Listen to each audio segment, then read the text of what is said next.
Assalamualaikum warahmatullahi wabarakatuh. Selamat pagi semuanya. Hari ini kita akan melanjutkan materi teks cerita pendek.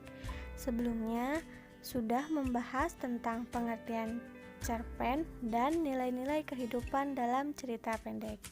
Semuanya sudah paham ya? Kali ini kita akan membahas poin selanjutnya, yaitu 1. Unsur-unsur pembangun cerita pendek. Kedua, struktur dan kaidah kebahasaan cerita pendek. Yang pertama kita bahas adalah unsur-unsur pembangun cerpen yang terbagi menjadi dua. 1. Unsur ekstrinsik cerpen. Kedua, unsur intrinsik cerpen. Dalam unsur ekstrinsik cerpen terbagi menjadi dua. Yang pertama, latar belakang masyarakat. Yang kedua, latar belakang penulis. Yang kedua, unsur intrinsik cerpen terbagi menjadi 7. 1. Tema. Tema adalah ide atau gagasan yang melatar belakangi suatu cerpen. Kedua, tokoh dan penokohan. Tokoh artinya pelaku atau orang yang terlibat dalam cerpen. Penokohan memiliki arti gambaran watak atau sifat tokoh dalam sebuah cerita. Ketiga, alur artinya rangkaian cerita sejak awal sampai akhir. Terbagi menjadi dua jenis, yaitu alur maju dan alur mundur. Yang keempat, latar memuat tiga aspek, yaitu waktu, suasana, dan tempat terjadinya cerita.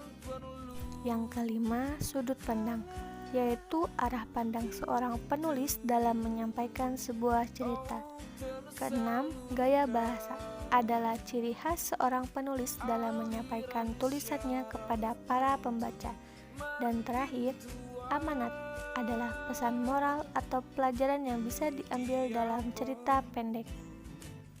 Poin selanjutnya, kita akan membahas struktur teks cerpen yang terbagi menjadi 5. 1. Pengenalan situasi cerita. Kedua, pengungkapan peristiwa. Ketiga, menuju pada adanya konflik. Keempat, puncak konflik. Dan kelima, penyelesaian. Dalam kaidah kebahasaan cerpen ada 5.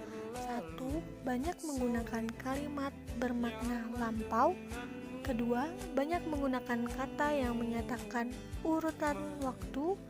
Ketiga, banyak menggunakan kata kerja yang menggambarkan suatu peristiwa yang terjadi. Keempat, banyak menggunakan kata kerja yang menunjukkan kalimat tak langsung. Dan terakhir, banyak menggunakan kata kerja yang dirasakan oleh tokoh. Pembelajaran hari ini tentang unsur-unsur pembangun cerpen, struktur dan kaidah kebahasaan cerpen sudah selesai. Kurang lebihnya mohon maaf. Wassalamualaikum warahmatullahi wabarakatuh.